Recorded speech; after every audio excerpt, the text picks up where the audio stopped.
With the second pick of the 2024 MLB Draft, the Cincinnati Reds select Chase Burns. Is hammered down the left field line and way gone. A solo home run for Alfredo Duno. Collier swats one into left field, testing the line. That is down a base hit. Rogers is coming around third. He will score. To replace him at second is Cam Collier with a stand-up double.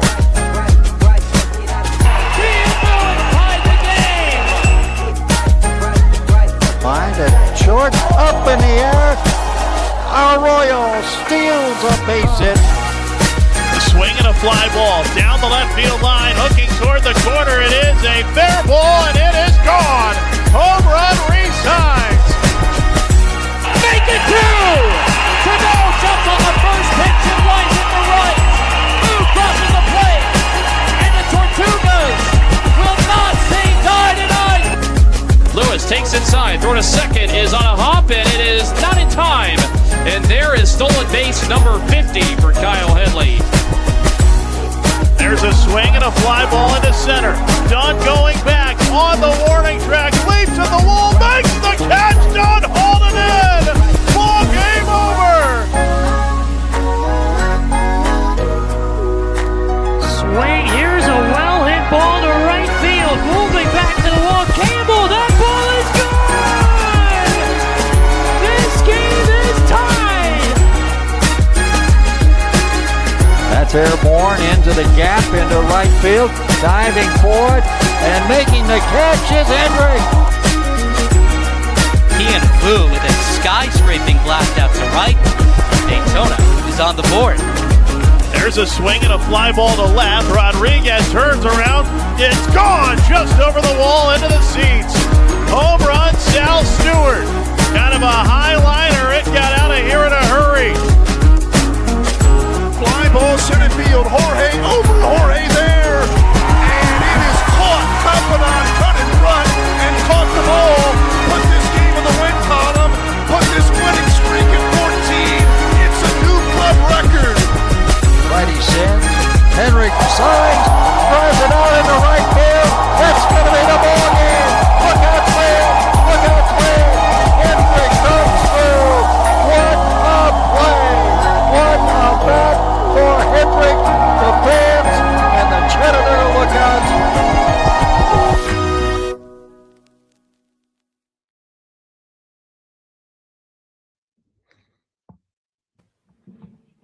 Welcome to Minor League Monday, a Cincinnati Reds minor league podcast, hosted by myself, Roger Strauss, and Reds on SI writer Ricky Logan.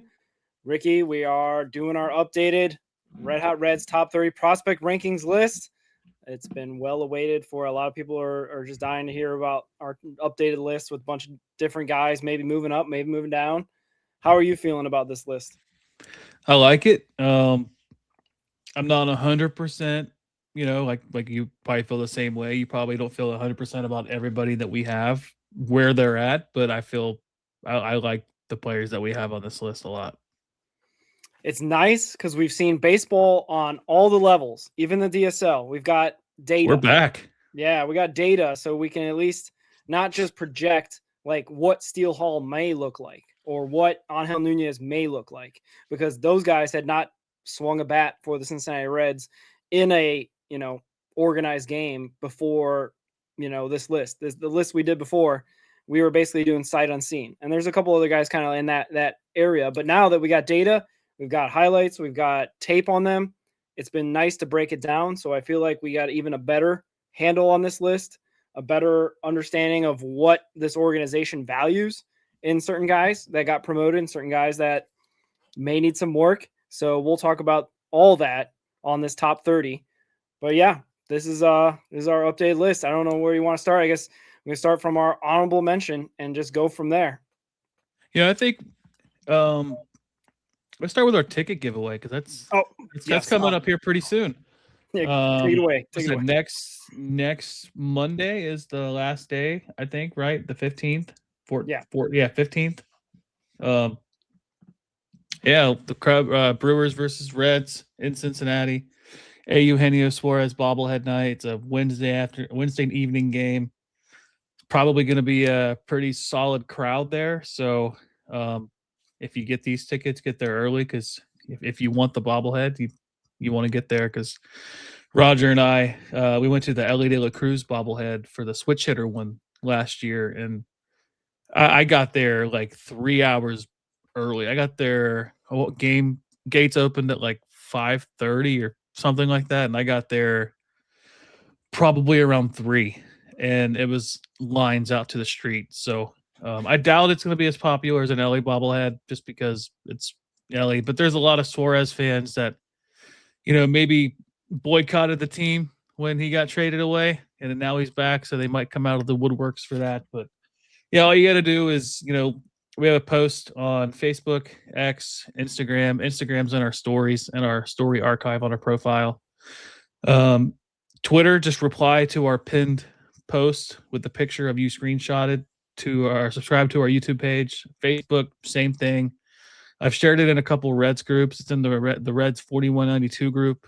It's on the Cincinnati Reds Farm Report Carrick's Facebook group, and it's pinned to our profile on the Red Hot Reds Facebook page too. So you can just reply with the picture of you subscribed to the YouTube channel. You'll be entered in. We got a decent amount of people added on this giveaway.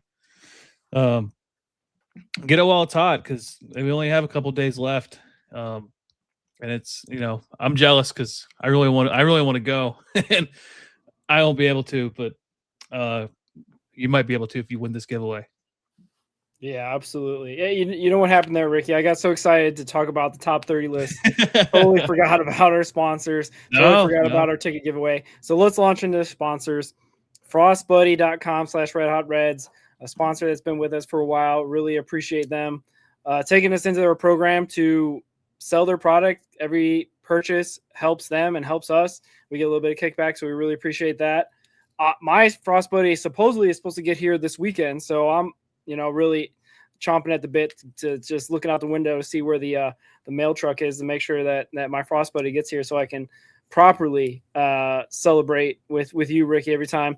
But tell the good people about Frost Buddy.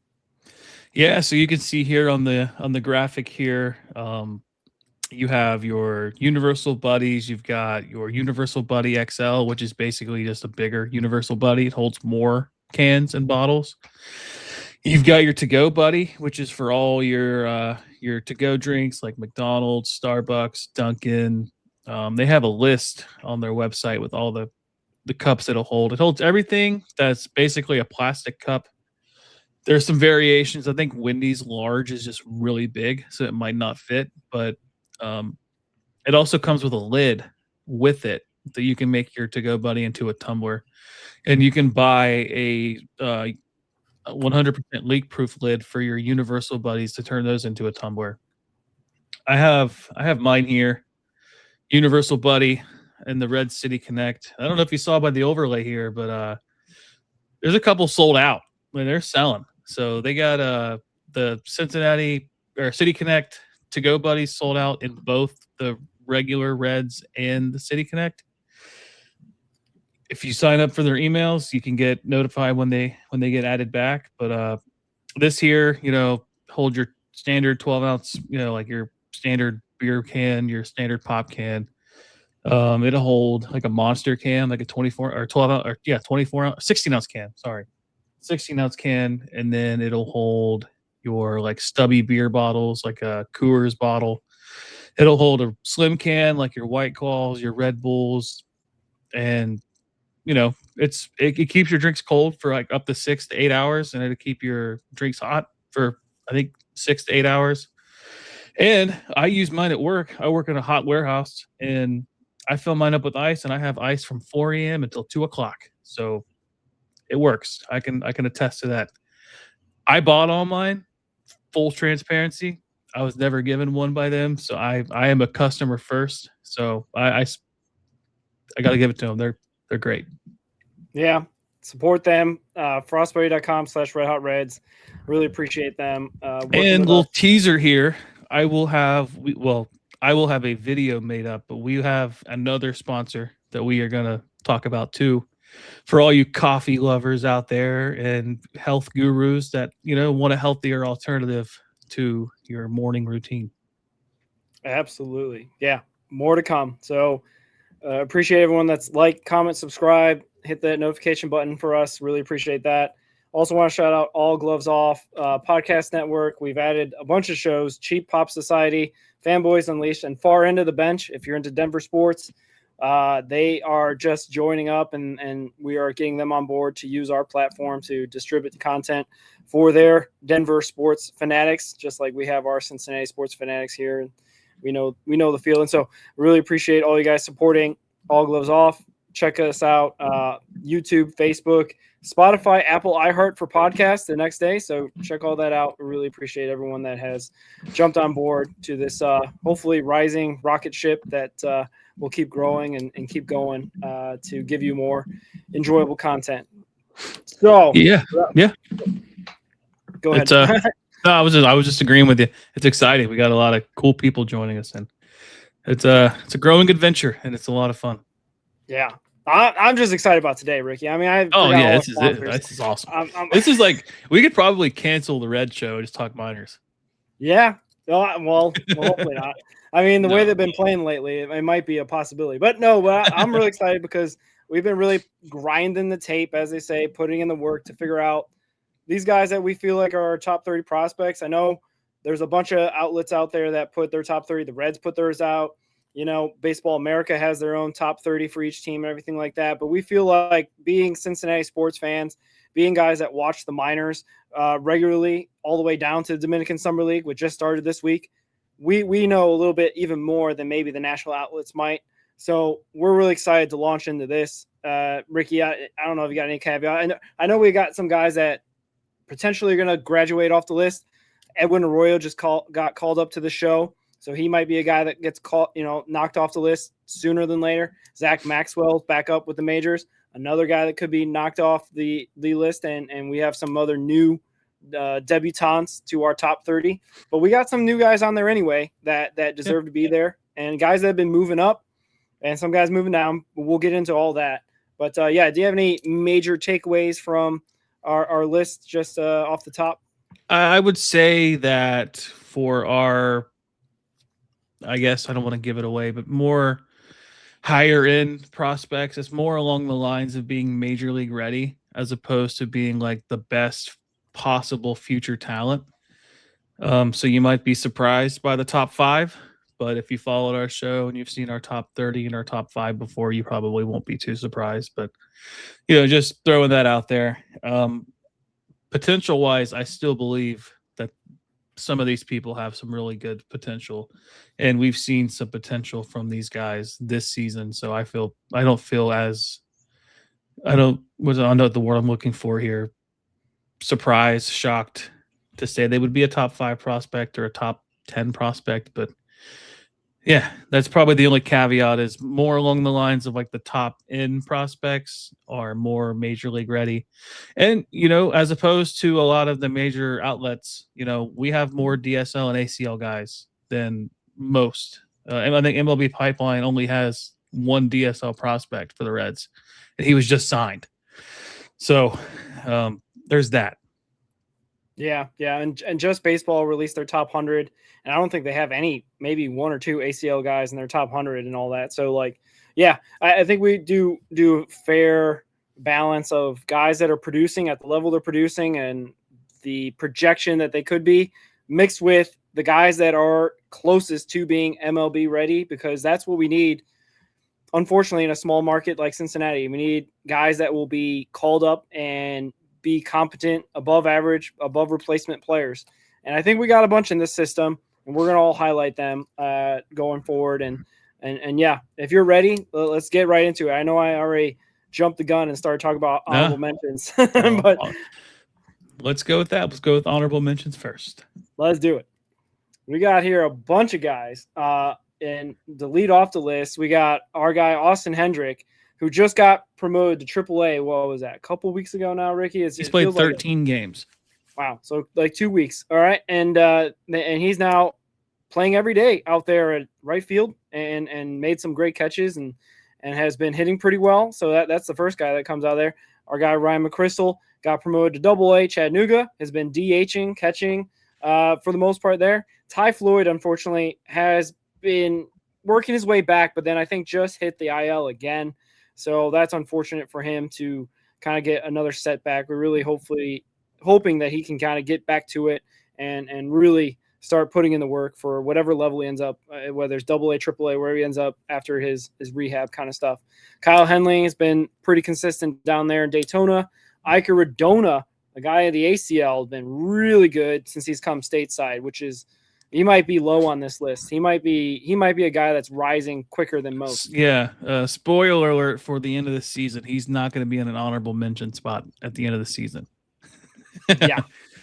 Based on how he's been doing, no, absolutely. Johansson Calzado has been pretty good. I believe he's ACL, right? Yeah. Just making sure here on my notes. Raichiteri Merete, another guy of one of our favorites, named after Derek Jeter, ACL pitcher, left-hander, Curacao pitcher, has been rising up the ranks, strikes out a bunch of guys, has been pitching pretty well, the ACL as well, just like Iker Radona. Nielsen Booten, a guy that I don't think we had really in our honorable mention or even in our purview for the most part, has been promoted to Daytona and has been just awesome. I think he's still hitting about 300 plus, I think, time of taping, and has just been awesome. Stealing bases. He's a plus speed guy, outfielder, and can play infield as well.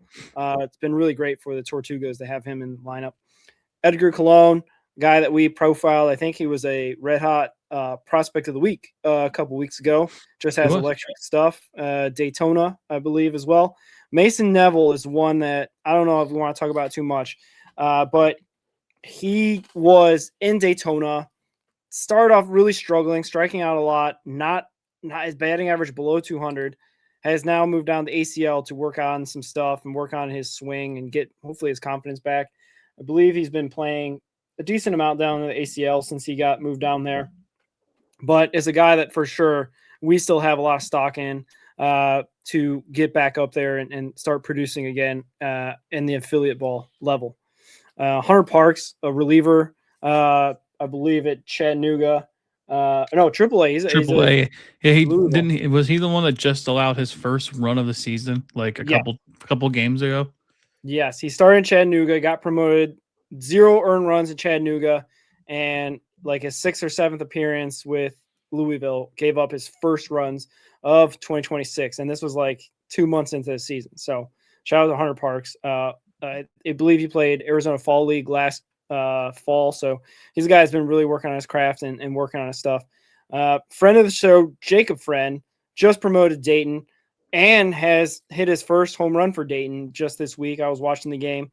Great off-speed pitch that he just crushed, and I think a 2-2 count, just crushed the ball. And I don't know, I think he's a high riser as well based on just how well he started off in Daytona, and he just seems to he's played every single day, I think, in left field for the Dayton Dragons since he's been called up. And I plan on trying to watch him play in Dayton sooner than later. So that's another guy to watch. Eli Pitts, a guy that was injured for the most part, got back into it. I think it's ACL. So hopefully he's going to get a lot more playing time and get – I think he started off pretty decently at ACL if I'm remembering right. But yeah.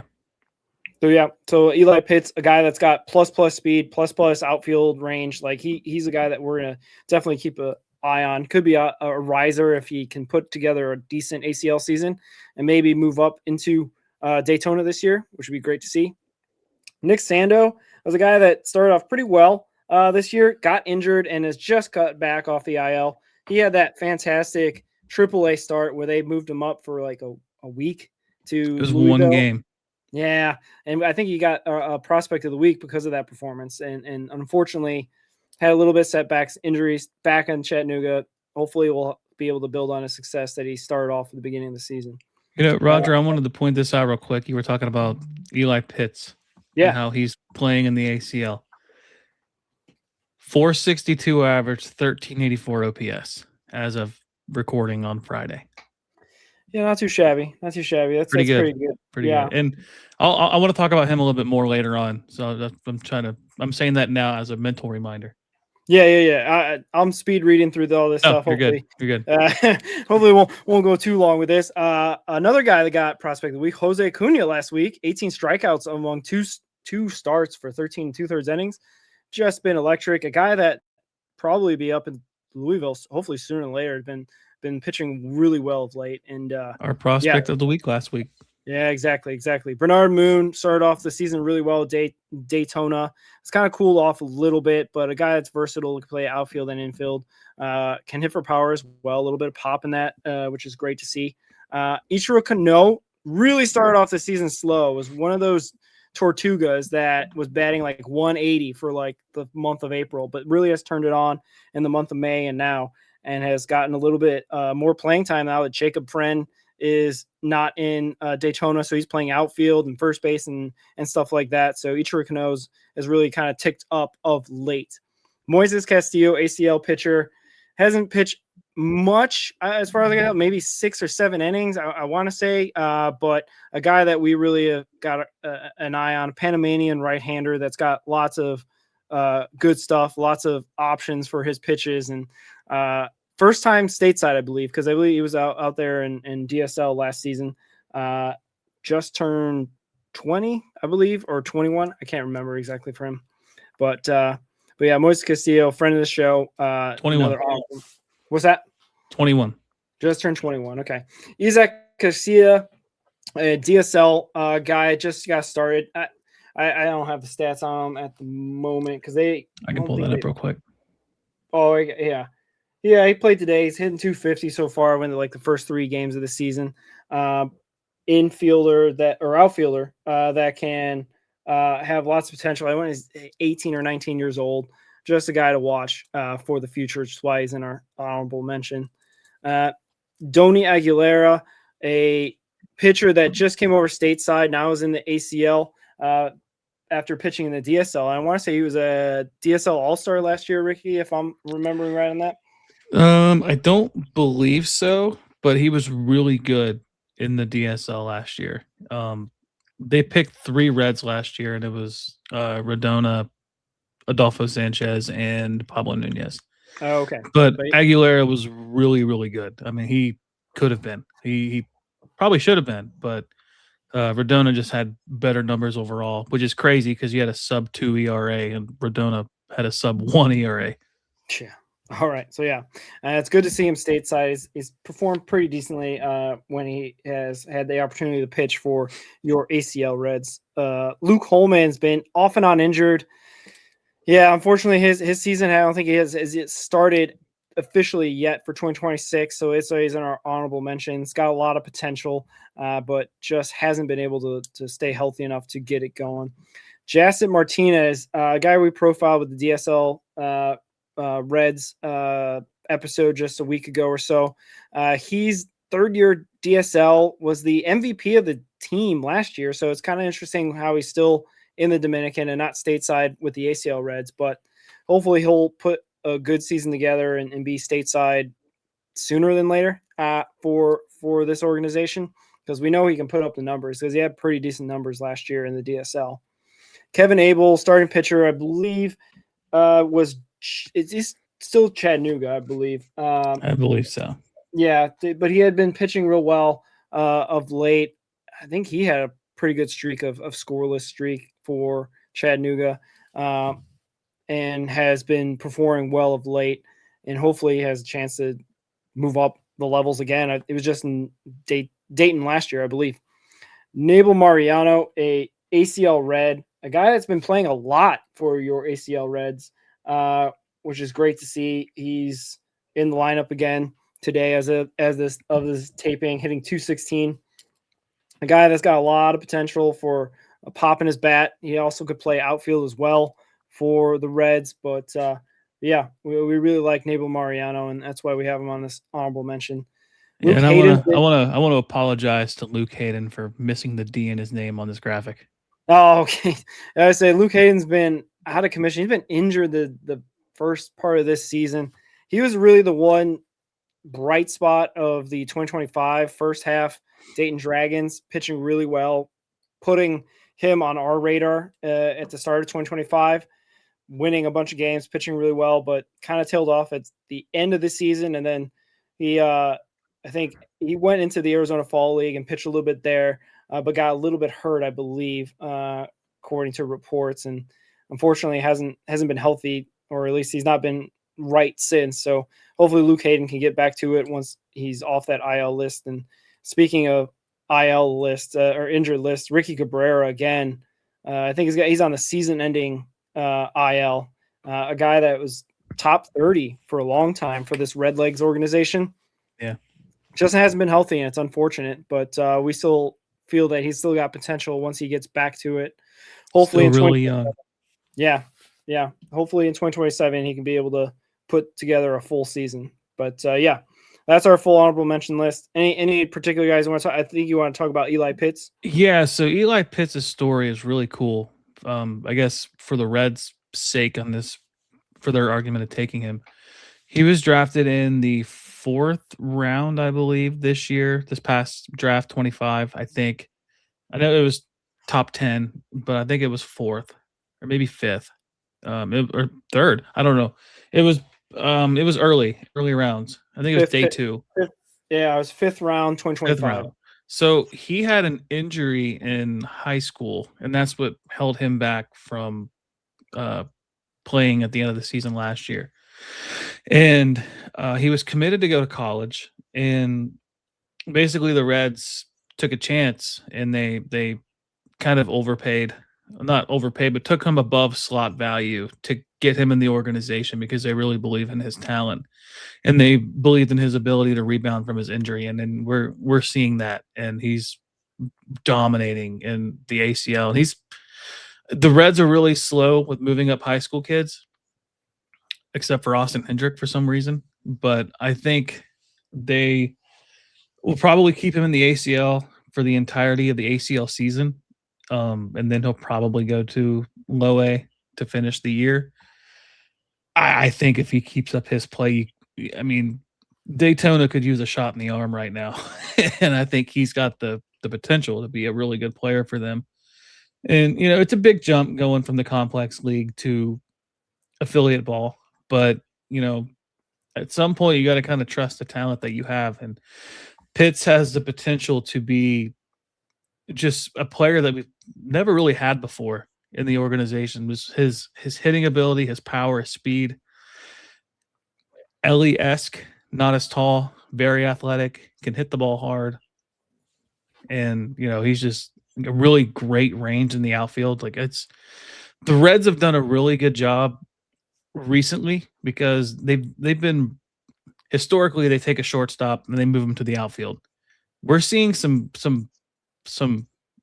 outfield prospects that are outfielders already, like a Pablo Nunez, like an Eli Pitts, like a Adolfo Sanchez, like an Angel Nunez, which we're going to talk about a little bit later, that are already outfielders, that are quick, rangy, power, and we've never had that before in recent memory. And it's exciting to see that we're not relying on taking infielders all the time. I mean, granted, there's some shortstops that aren't really great at shortstop that you could move. I think Noel Marte is a good example of that. He showed some good center field playing. But yeah, it's cool with Eli Pitts. He's a tremendous talent. He just cracked the official MLB Pipeline top 30 recently, so congratulations to him for that. And he is definitely not going to be an honorable mention at the end of this season. Not the way he's playing right now, and it's been, yes, a breath of fresh air because we kind of were in the dark about what Eli Pitts was, as like you said, the injury doesn't help. Obviously, he's still a young kid. He won't turn 20 till November, so he's still young, just out of high school, but has been tearing it up so far in the ACL. And yeah, plus speed, 45 hit, 45 power. He could be a guy that, could be one of those great outfield prospects that, unfortunately, the Reds don't necessarily produce on the regular.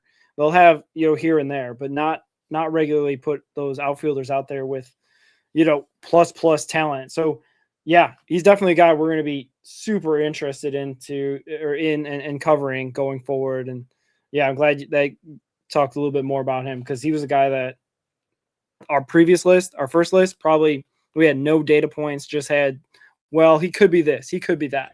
Yeah, we basically put him on our honorable mentions because he was a day 2 draft pick and has a ton of potential. But the unknowns are unknown, so we had him off of there for a reason. And there's a lot of guys on his honorable mentions that were former top 30s that we had, in like Mason Neville's one of them.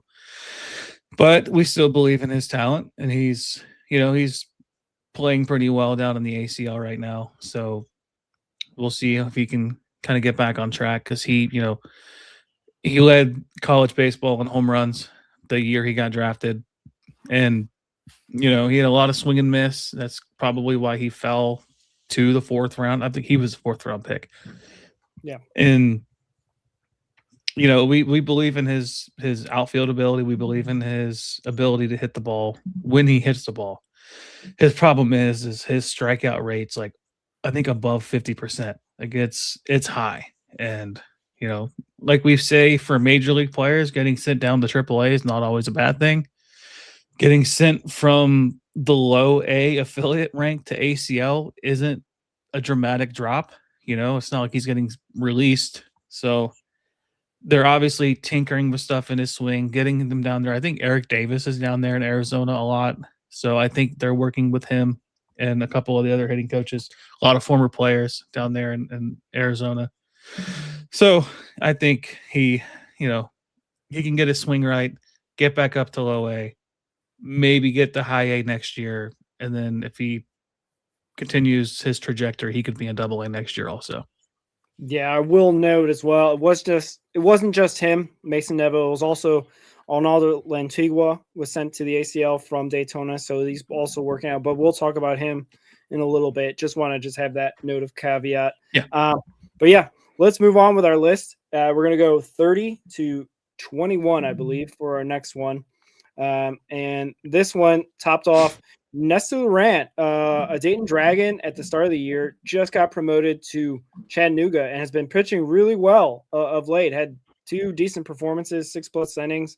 Actually, his last, I think he went 4 1/3, but 7 strikeouts. His strikeouts have been high, his walks have been low of late. So Nestor Laurent moved up into the top 30 for us because a lot of our pitchers have been, to say at least, in the top 30, inconsistent at best. Some of them have been rising, some of them up and down of late. A perfect example, a guy that we're really high on is Mr.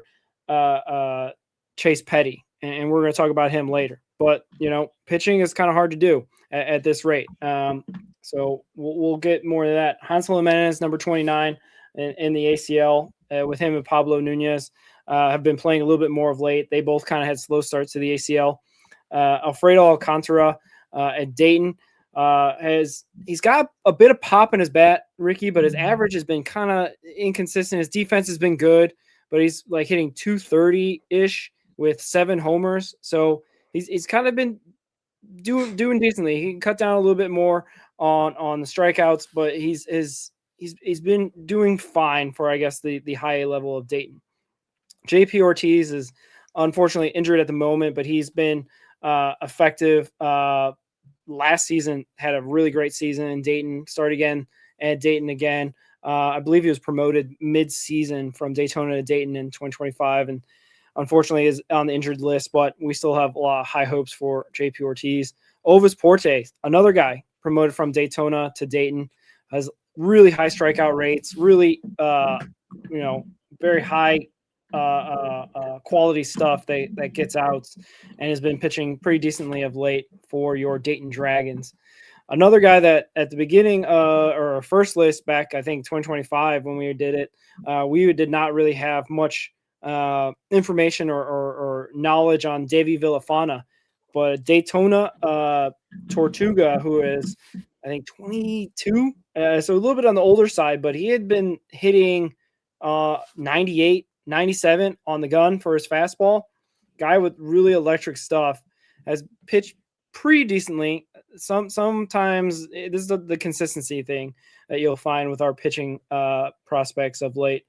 Villafana's been kind of up and down, but has had some really outstanding performances for Daytona this season. Angel Leo, a DSL guy that I really, really like, usually plays third base for your DSL Reds.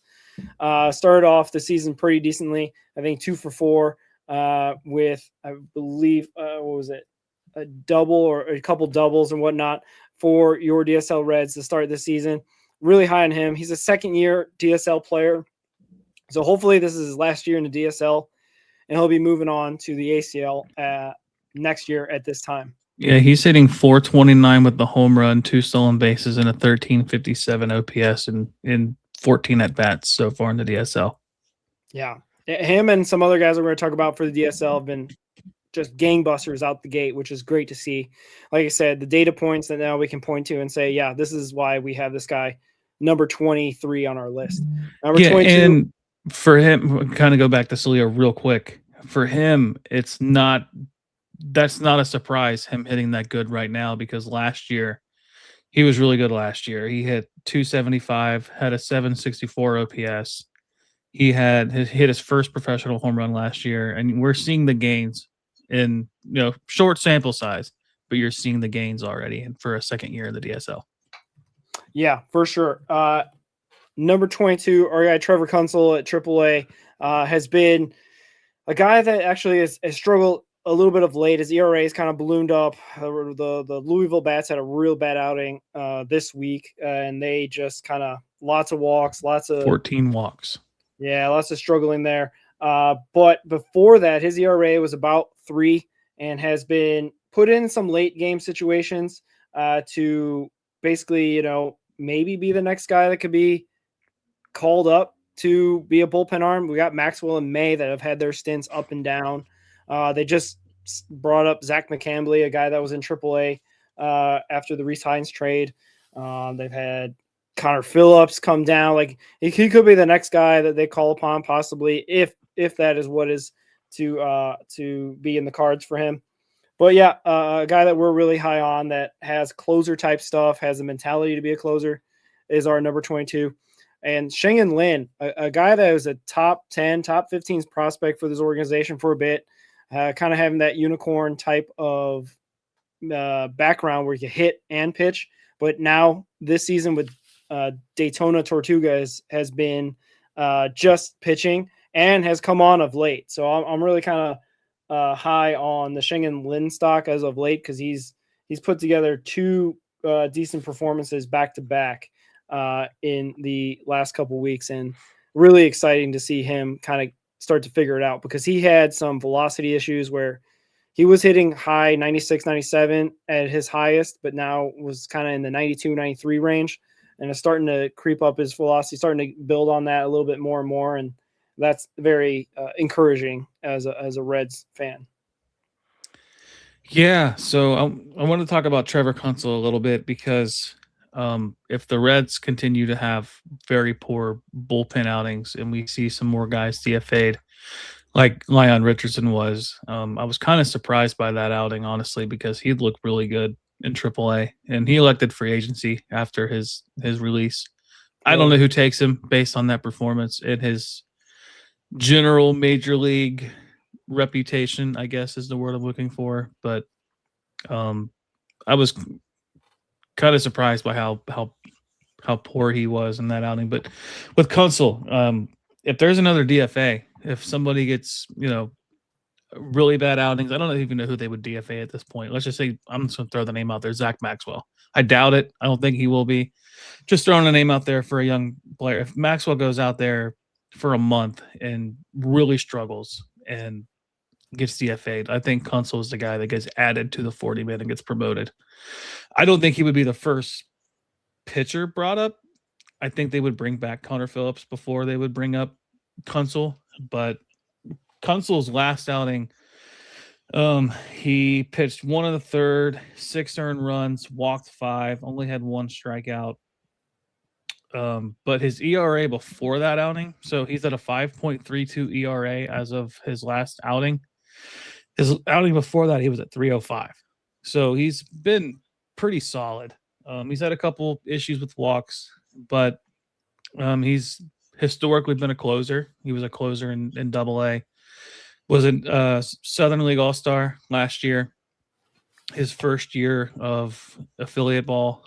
He's an older prospect. I think he's 27. He turns 28 in February. So he's a little older, but as far as like Triple-A pitchers, he's not really that old compared to most players. But really good stuff, good velocity, good movement on his pitches. I think he's a sinker that has really good movement, and just conversations we've had with him, I think he knows the moment when he goes in.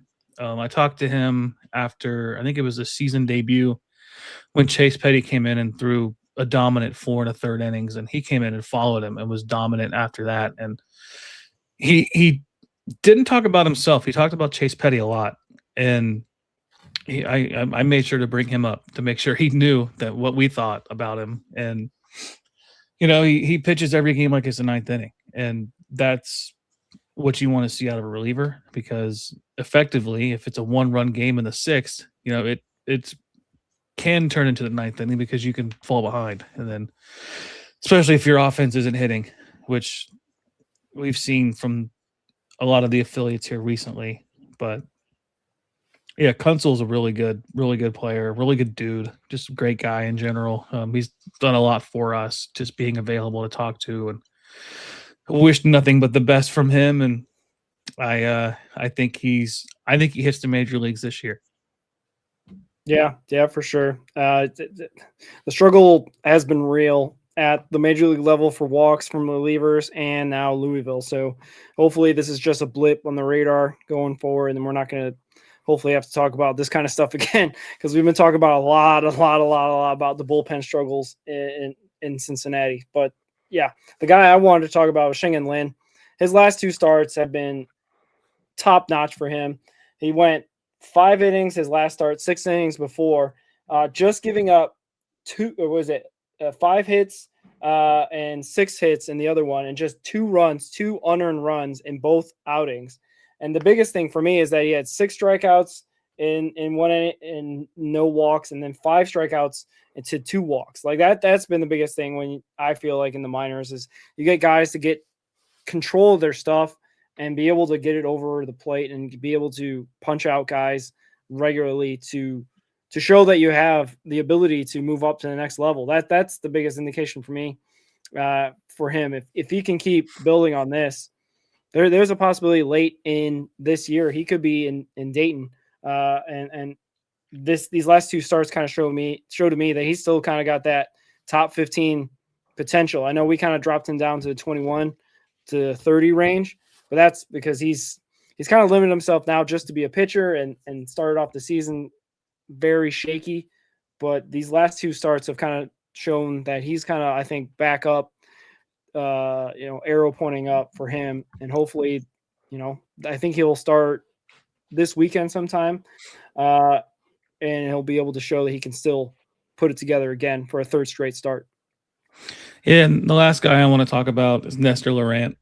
Just really, really great since he's been called up to Double-A.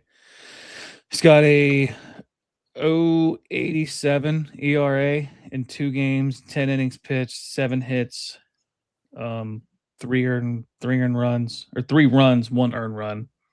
And he's done a pretty good job of limiting his walks. 3 walks in those 2 outings, 15 strikeouts. So 184 average against, and that's been consistent this entire season, even going back to Dayton. So I'll say that to say this. I think he hits Triple-A at the end of the year. I think if he can pitch like he's been pitching with the contact he's not allowing, it's the walks for him.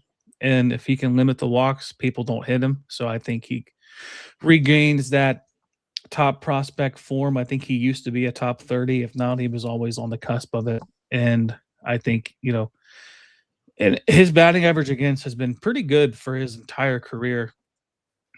2025 was kind of bad. It was 295. But in 24, 186, 23, 216, 2022, 256, 2021, 198. What sucks for all these minor league guys, especially that were DSL guys pre-2020, was that they missed a year. So they obviously got a year older without playing and, had to deal with that. So he probably could have been in Triple-A this year based on his trajectory with the 2020 season being canceled. So I think he hits Triple-A I think he hits it this year, and he's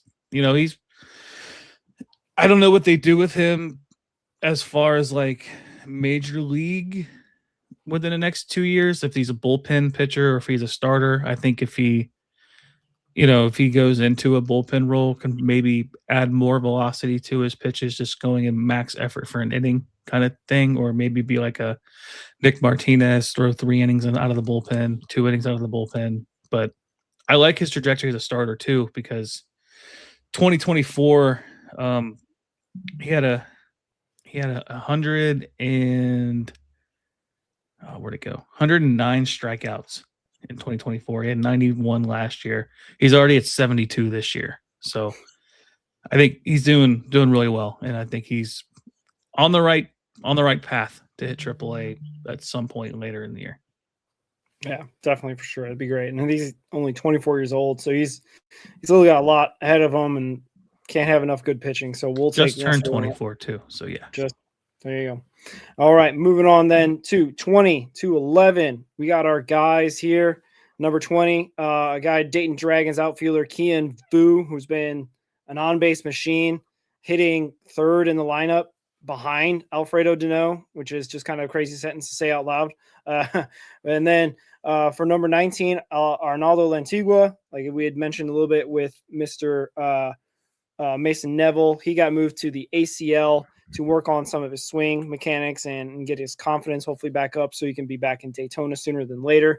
Kind of really struggled out the gate for your Daytona Tortugas, and now is plying his trade in the complex league. Number 18, Mason Morris, right-hand pitcher for Daytona, has had some decent starts of late, but his season's been a little bit up and down as well. Not necessarily consistently on the way up. Number 17, our DSL 2026 international free agent signing, Angel Nunez Jr., who's just been spectacular out the gate. 17-year-old, just I don't know. This guy, the ceiling is very, very high. If this is kind of just a sample of what he's capable of, his first professional game for the Redlegs, a grand slam, 3 for 4, just fantastic stuff on opening day for the DSL, by the way. So that's just a little snippet of Angel Nunez Jr., what he's capable of. A guy that we're really, really high on and that we kind of identified last year, I believe, in our top 30, or at least he was on an honorable mention, I believe. Hervin Murillo, catcher for the ACL, a guy that played a lot in Australia and performed well there with Hansel Jimenez and Pablo Nunez for your Sydney Blue Sox.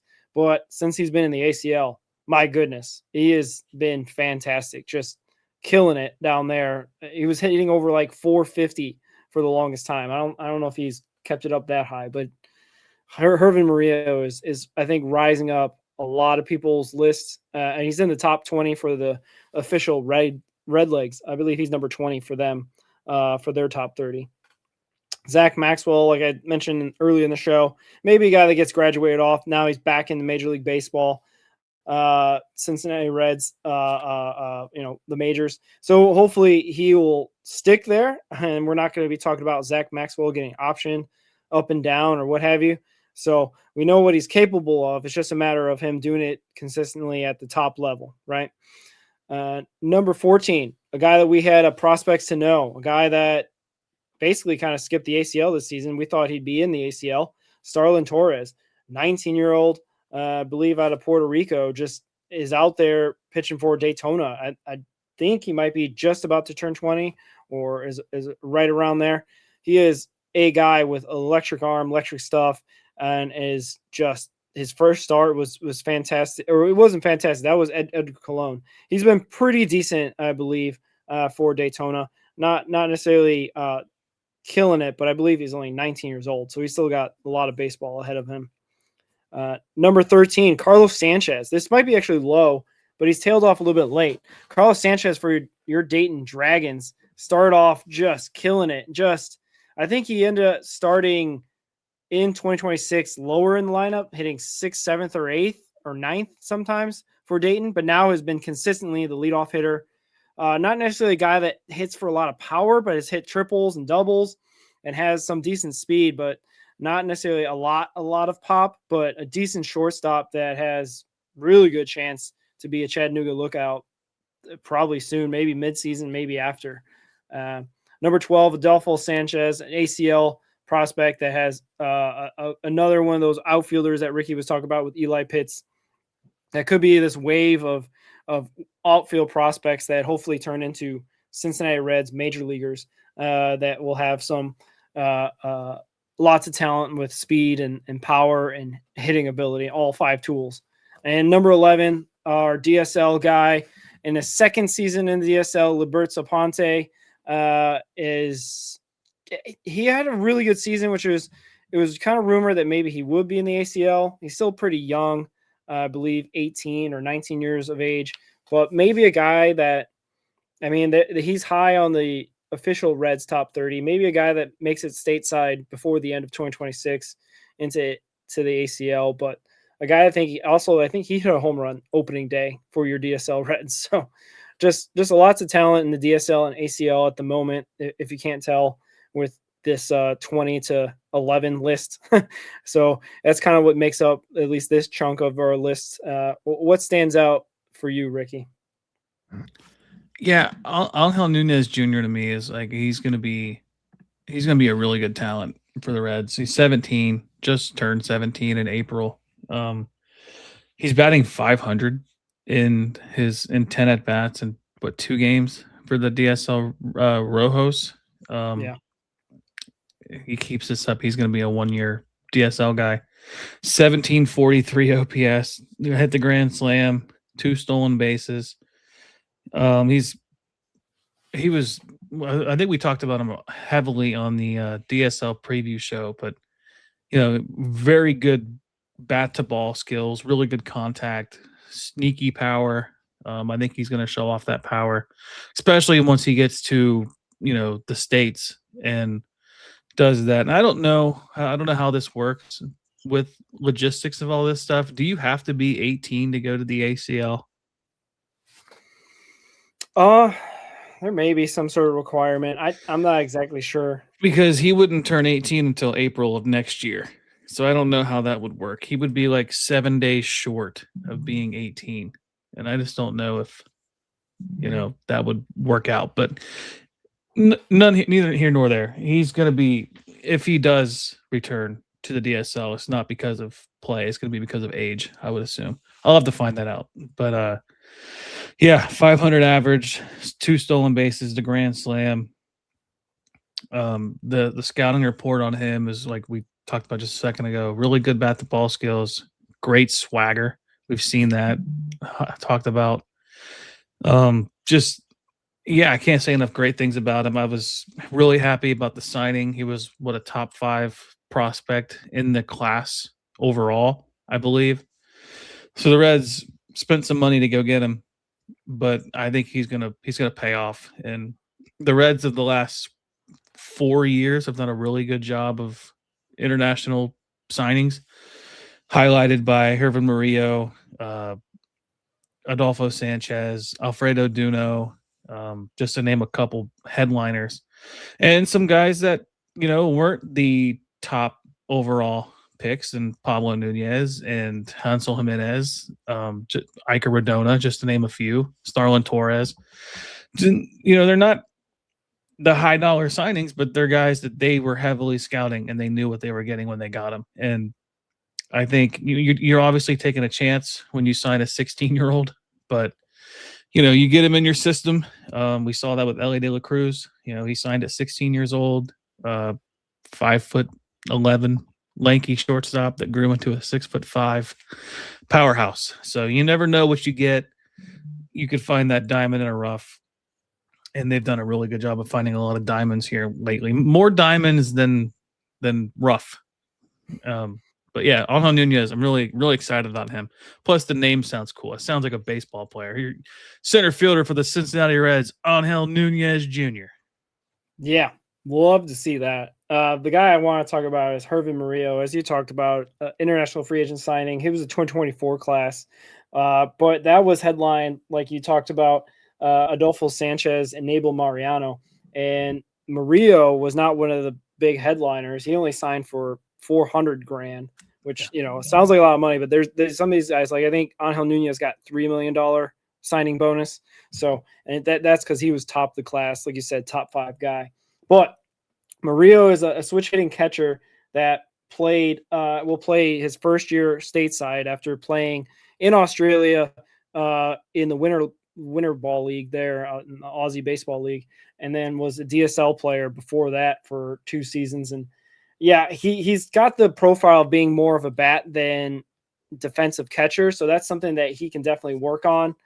Same kind of thing you kind of go with Alfredo Duno and all that, but I just wanted to highlight him because he's kind of in a long line of catchers we've been really developing pretty decently of late in this organization, which is kind of like the outfield conversation we were having. Not necessarily the forte of this organization to develop catchers, not necessarily the forte to develop outfielders in this organization of late, but he is kind of a sign of a guy that could be him and Duno, McChrystal, Connor Burns, a bunch of guys that are really – Jacob Friend can play catcher, but he might actually be more of an outfielder because the catching position is kind of full right now everywhere.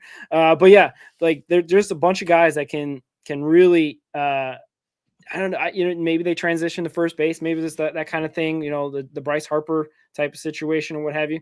But right now, a lot of guys that are really talented in the system. And like I said, Herman Murillo was hitting like 450. He's down to a merely 329. So like he's still lighting on fire in the ACL for his first time stateside, hitting for 8 extra bases and just having an eye for the plate. That's just great. And, we obviously first saw outside the Aussie Baseball League, we first saw a highlight from him in the spring breakout game for him and hit the ball off the wall against the Giants prospects. And since then, I don't know, man, like I got a lot of stock in the Herman Murillo becoming a Cincinnati Red. I think he's what it says 2030, possibly ETA, maybe early. It's sooner than that, but he'll be, I think 2029, 2028. It's 2028's pushing it, but 2029 probably if he continues to play like this. Yeah, won't turn 20 till next January. So he's still got lots of baseball ahead of him. And if he is going to be a catcher, can work on some defensive stuff. But aside from that, there's lots to love with Herman Murillo. Yeah, and the last guy I wanted to talk about is Kian Vu. He had a pretty lengthy on-base streak. I don't remember the exact number. It was in the 20s, right? No, 30? It was 30, like 33, 32, yeah. Something like that. Just 22 years old. Like we talked about with the outfields. He was outfielder in college, played outfield now. Great range in the outfield, good arm, lefty. He proclaims himself to be a defensive first player. He's good. He sells himself short on the offensive side. But the numbers aren't like eye-catching when you see like the lengthy on-base streak and everything. But for the season, he is hitting 254 with 379 on base with an 835 OPS. So he's doing very well. He was a former All-American in college. So good potential, great person. We love talking to him. He's a great guy. If you haven't seen our interview with him, go check that out. We'll put that in the description. But just a great guy. The Reds, I'll say it again, the Reds have done a really good job in not just getting great players, but great people in their organization. And that's from the top down. You see from the Reds major league club all the way down to, the DSL, just conversations that I've had on social media with some of these young kids. They have a good head on their shoulder. They're ready to work. They post their highlights and their clips and their workouts all over social media. And they're also gracious enough to respond to a message, so I love that. But yeah, Kian Vu, I think he hits Double-A at some point this season. If he gets consistent, he's 17 stolen bases this year, kind of an underrated stat from him, good speed. So I like his game a lot. And I think he just, he deserves the spot that he's at. He's not an official MLB top 30 prospect, should be. Yeah. You talk about getting a, shot in the arm that Daytona needs. I think he was the shot in the arm they needed last season. He had obviously that terrible start to his professional career after getting drafted, but then caught fire and was the Florida State League Player of the Week in mid-August or whatever. So like he's doing the same thing in Dayton. He's the shot in the arm. Like I was thinking he would be like a table setter, like leadoff hitter type, but they've been batting him in the 3-hole every single day and playing center and left, and moving him around. I mean, like I said, they're putting him behind Alfredo Duno, backing him up, and he's got 7 homers this year, and he's already almost doubled that from last year. We only had 4, so like he's starting to turn on the power streak. He hits triples, he hits doubles, like he does it all. Like he's a very well-rounded player. His average is not great, but he still gets on base any way he can, which I thought he'd be kind of more of the table setter stuff like that. But Carlos Sanchez, you can't not bat him leadoff because of how well he's been playing this year. But maybe if Sanchez gets called up to Chattanooga before Vu, maybe Vu goes back to the leadoff spot. Who knows? But definitely a guy that we want to see move up sooner than later. Yeah, for sure. Well, we'll go into our top 10 then, Ricky. Top 10. This is getting to the big time. We got a bunch of guys that have kind of moved around in our top 10. Starting with number 10, Aaron Watson, ACL guy that had not pitched before 2026. A guy that was drafted just last year, I believe, second round pick, or am I thinking? Yeah. He's second round pick, yeah. Then he got his chance to show what he could do in that MLB prospects breakout game in the middle of spring training, and just impressed from the start and has been pretty good since then for your ACL Reds, and just 19 years old, just a big old, I think he's 6'4", 200 plus pound, big old right-hander out there. But yeah, lots of love over there in Watson for that. Number 9, Leo Balcazar, guy that was in Dayton last year for your Dragons, got moved up and added to the 40-man roster. So it's a guy that the Reds definitely value because they protect him from the Rule 5 draft. A guy that maybe if he wasn't protected could have got picked by another team, at least in the minor league section of the Rule 5 draft, but has been playing pretty well for your Double-A Chattanooga Lookouts. He started off the season really hot, hitting over 300. It kind of cooled off a bit, and I think last week had a 2 home run game. So he's been decent, playing a lot of second base there and shortstop. And hopefully he'll kind of turn it up the second half of the season and really kick in the high gear. I think he's only 21, 22 years old, so got a lot of baseball ahead of him.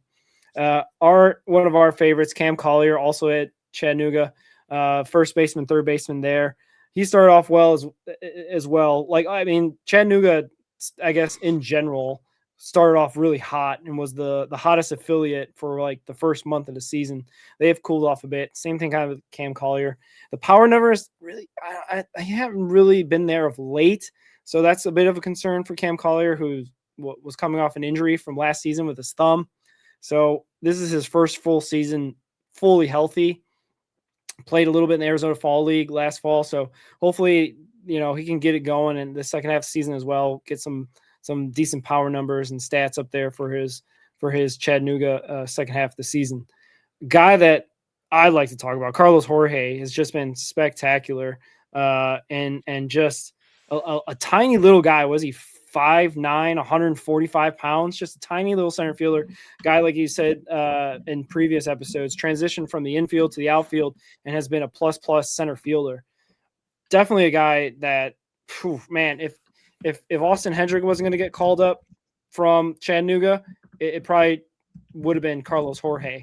But anyway, we can get into more of that later. And then Hector Rodriguez is our number 6 prospect in Louisville. He is definitely a guy that he's got a lot of potential, a lot of we just turned 22, a lot of potential, a lot of plus bat, plus average, like has a lot of tools.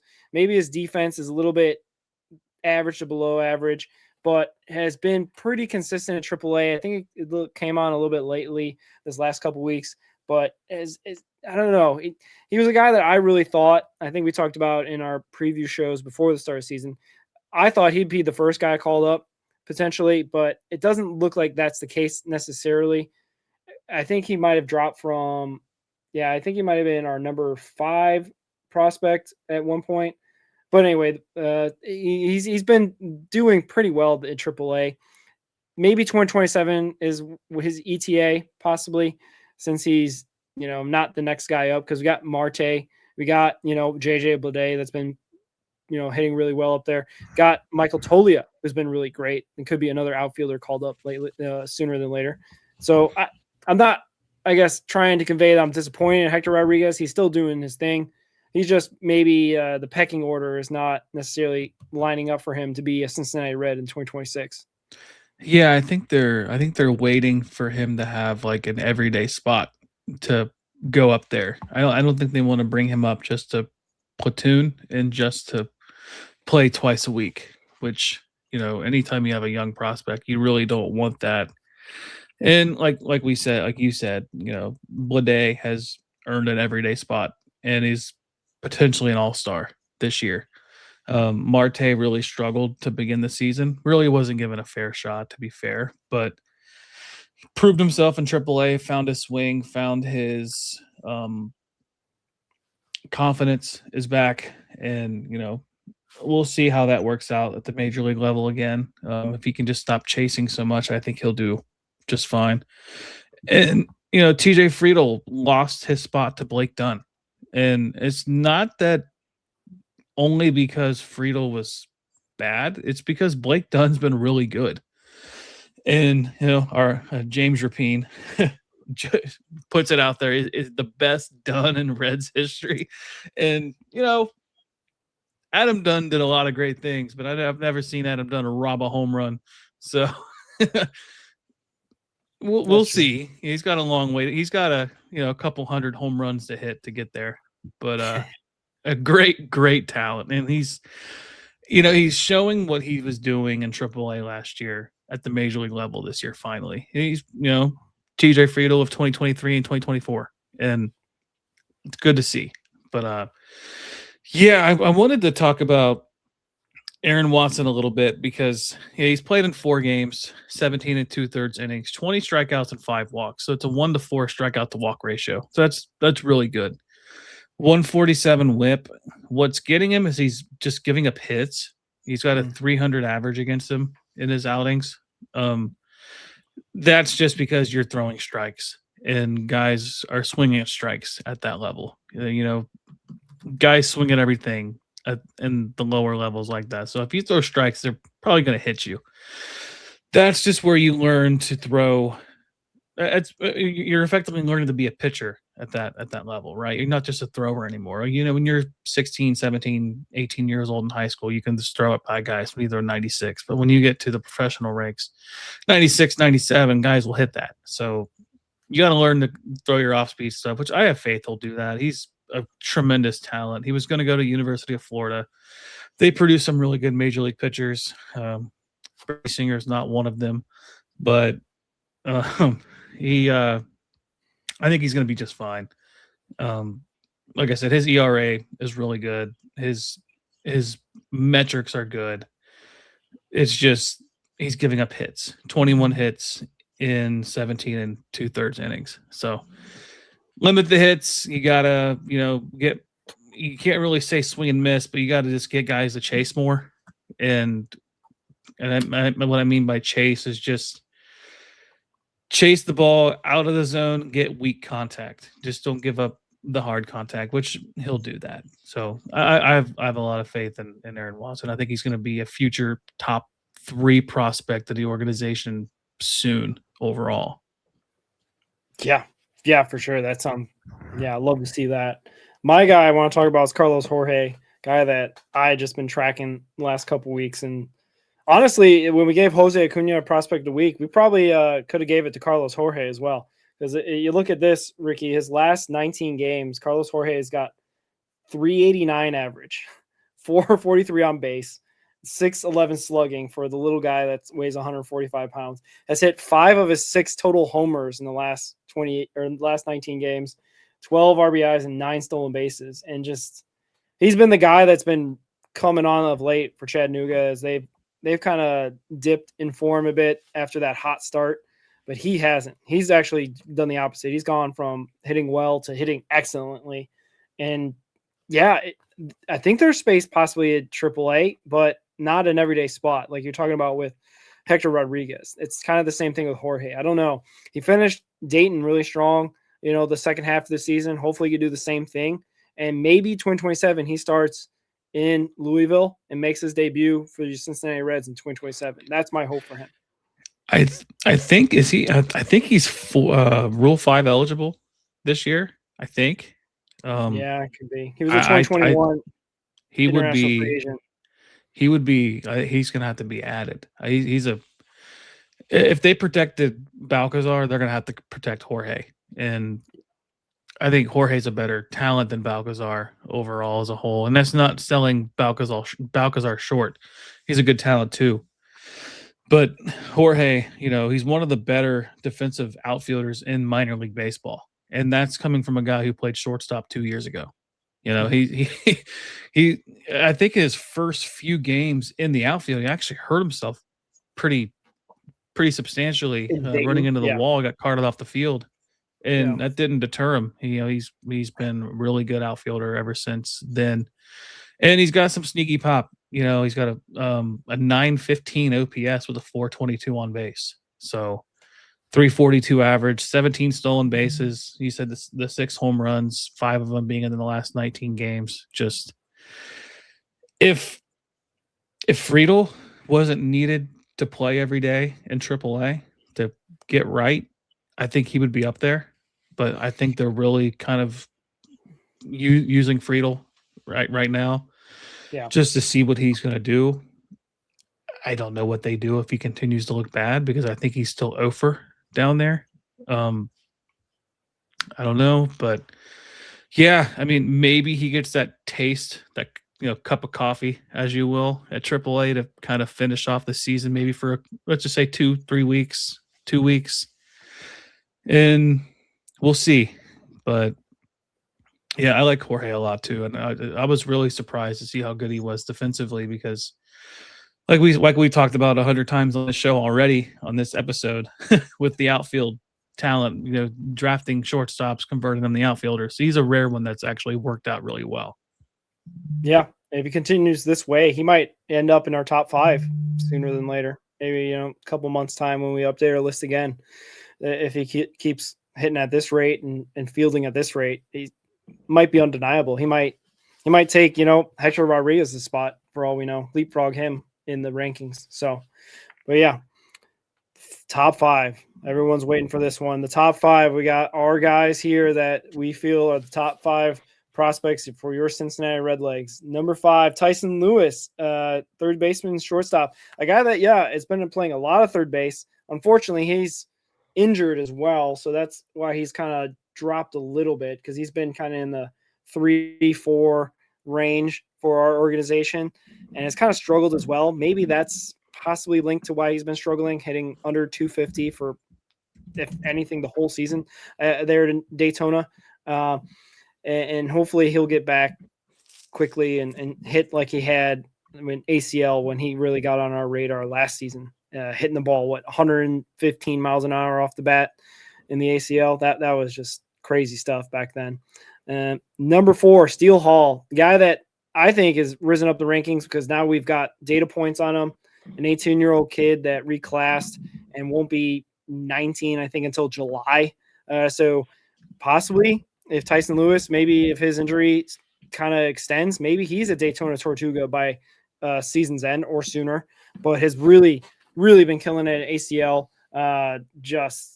His average is, I think, still over 300 if I was looking at late. 289 as of recording. Yeah, so and he's just been playing every single day for ACL, but that's, that they play like every other day, it feels like sometimes. So he's playing as much as possible down there, which is great to see. So that shows that they want to get him as much playing time in professional baseball as they can before they make a decision, moving him up into affiliated ball. Number 3, Chase Petty, a guy that he might graduate off the list as well.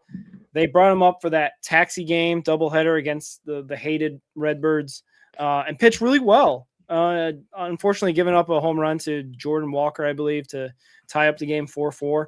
But up until then, was looking really, really like a major league pitcher. And I think Craig Sandlin of Chatterbox saw his start last time. It was in Memphis, Tennessee, playing against the Redbirds affiliate, stinking Cardinals affiliate down there in Memphis, and was really battling down there, 6 innings, and kind of I think he said the first couple batters were really taking him to task, going deep in the counts and making it hard for Chase Petty to get over on them. But he still battled through it, which is a good sign for him, because you're going to get that at the major league level. You're going to get guys that are going to challenge you and foul off pitches and make you really work hard to get them out. So Chase Petty there at number 3. Number 2, a guy that, man, he has really, just like Carlos Jorge, he has just been ripping it down in the minors and has earned himself a call-up in the process. I mean, obviously the Ellie injury kind of paved the way for him to be called up, but I think even if Ellie wasn't possibly injured, he'd still be a really big candidate to be called up. I think we were calling for him to be called up at least by the All-Star break or maybe shortly after that. Edwin Arroyo just been awesome, and hopefully he can help these Cincinnati Reds win some games while Ellie is on the IL. And number 1, the guy that everybody knows, hopefully by now, if you're following Reds baseball and following their minor leagues a little bit, because this guy is a highlight machine. Just hit his 12th homer, I believe, just a couple days ago, which if you think about that, Ricky, he only hit 18 home runs in the Florida State League. So he's almost going to get to 18 before the halfway mark of the Midwest League in Dayton, Mr. Alfredo Duno, which is, kind of crazy just to think about. But it's hard to hit in that Florida State League with the humidity and the ballparks and the pitching at times being, maybe a little bit too erratic to maybe get fastballs to hit. But Alfredo Duno is our number 1 prospect, the guy that should be in Chattanooga by the end of the season. I still have the take out there that I think he still might be the bridge guy after Stevenson's gone. But Will Banfield's been a serviceable at Triple-A, so maybe he starts the season there with Trevino. Maybe, I don't know, man. Trevino's been hurt a lot. There actually is a lot of questions with the catching, but we won't get into that today. Yeah, I got a hot take about that. I'll talk about later. Oh, okay. But Alfredo Duno is the catcher of the future for this organization. There's no ands if about it. Like, this is kind of like the guy is going to be hopefully a perennial all-star candidate, maybe an MVP candidate. Just a guy that probably would love to play at Great American Small Park, man. He's obviously loving playing in Dayton at Day Park because he's just crushing it there. But, like, can you imagine him just playing out there at every single day for your Red Legs, just crushing? He probably hits the tundra. Yeah, he might get somebody a car, that's for sure, because he can go everywhere. He doesn't just hit he doesn't just have that pull power. He can hit all fields. Has good eye discipline at the plate. He's not a guy that's just like strikeout or nothing. You know what I mean? Or strikeout or home run, or a home run or nothing type. Yeah, he's not your 3 outcome guy. He's all around good hitter all the way around. Yeah, and player of the month for your Dayton Dragons has had a fantastic. Has 8 of his 12 home runs this month. So he's just getting started, because he had that little bit of dip at the end of April, right? And now we're like, oh, okay, he's coming down to earth. He's not maybe what they had kind of sold to us, but like, nope. Alfredo Duno, if he gets a ball over the plate, he's going to crush it every single time. And his defense, from what I can tell while I'm watching him, receiving back there has been a lot better too. He's not letting as many pass balls or balls in the dirt get past him as much. So it just, all signs are pointing up for him at the moment.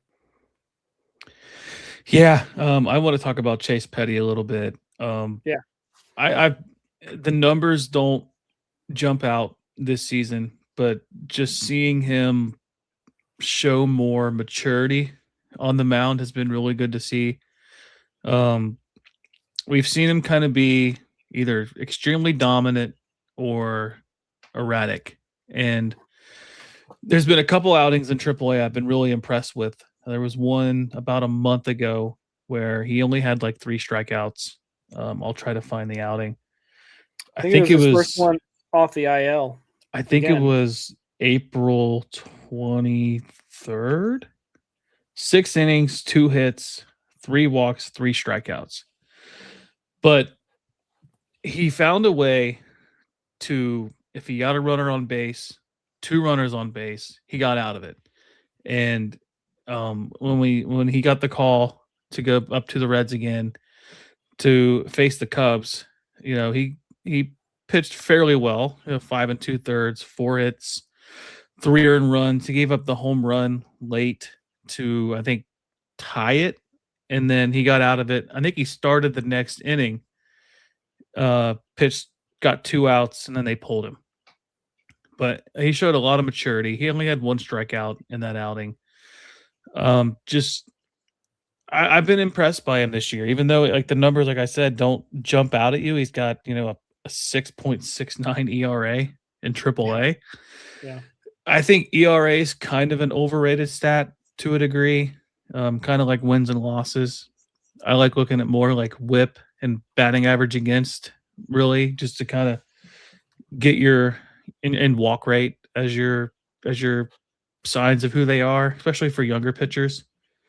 But his last outing that you talked about about Craig Sandlin from Chatterbox going there, 6 innings, 5 hits, 2 walks, 7 strikeouts. He gave up the home run, like you said, but the 2 walks is just what I've been really impressed by. In May, he only had 8 walks. In April, he had 10.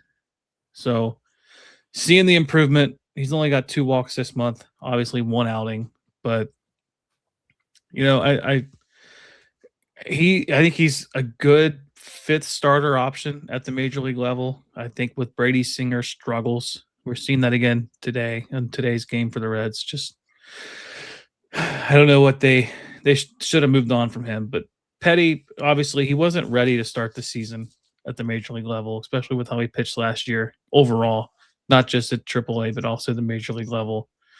I think he's showing the signs that he can be a good starter, which I think there was some question marks about him, whether or not he was going to be in the bullpen or if he was going to be a starter just long term, because he's got an electric fastball. I think he's a top 2 Reds pitcher this season in velocity, maybe top 3. I think Graham Ashcraft's up there at number 1. He hit a 101 mile per hour cutter. So I think it was Ashcraft, Maxwell, and then Petty, I think, was 3. He threw a 99 point something mile per hour fastball. So he's got the stuff. He's got that new changeup he kind of worked on over the offseason, and we saw how good it can be. It's just the command for him, limiting walks, and just figuring it out. He's still really young. I think people forget that. He's been in the organization for so long. He was brought over in 2022. And he's still just 23. So he just turned 23 in April. So he's been in the system for a long time, but super young, great stuff. And just, I want to see the command and if the command can follow the maturity, I think he's got his ceiling Sonny Gray. Yeah, absolutely. He's definitely got the arsenal in his pitches as well. And I think you said that Jose Trevino kind of saw it in him in spring training, a couple spring trainings back. Yeah. The guy I want to talk about is Steele Hall. Steele Hall, 18-year-old, the number 9 overall pick in the 2025 draft. Kind of a surprise when we were getting all into it because we weren't sure exactly which way the Reds were going to go for that draft in 2025. They had Chase Laviolette, a bunch of college ready players, and they went the shortstop, best athlete available route.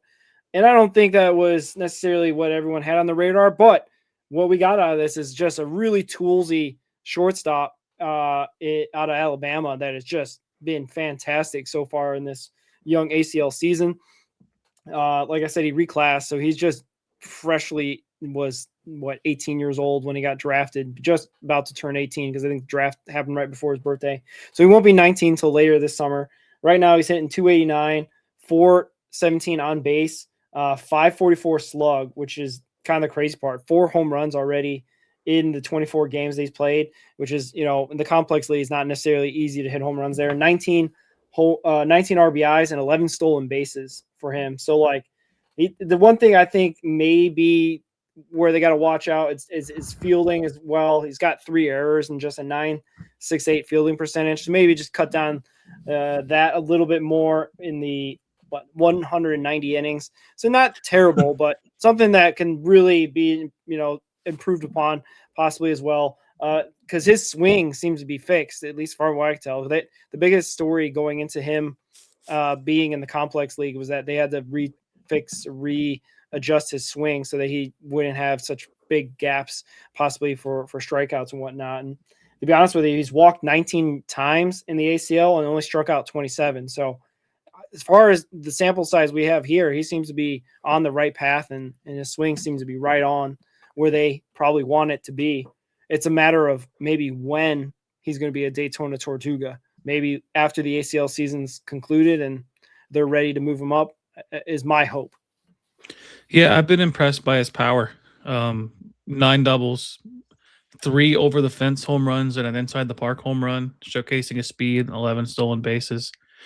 And his on-base percentage, like you said, 417, just really impressive for a guy that was kind of seen as a project going into his first professional season. So, I wasn't the highest on him, I'll admit, when he got, he got drafted, and not that I was against the pick. It was kind of like where he was slotted. They kind of just threw him over Tyson Lewis already. And, we're seeing the struggles from Tyson Lewis in his second season, and we're seeing the success from Steele Hall in his first season, which, not drawing any comparisons or anything, but yeah, he could very easily. I mean, I think the Reds were the only team to start their first round pick in their complex league, so they know what they're doing. I trust the organization with them. And, I just don't want them to be slow with him. If he's going to continue to show talent like he's showing, you got to let him run. You got to let him, let them, what do they say? Untuck the wings, let him fly. And, if he dominates, move him up. And if he struggles, let him struggle, obviously don't let him, lose his confidence, but you have to struggle to be a better player. And, I think if he's successful, 24 games already in the ACL, if he does, what do they play? 40 games in the ACL?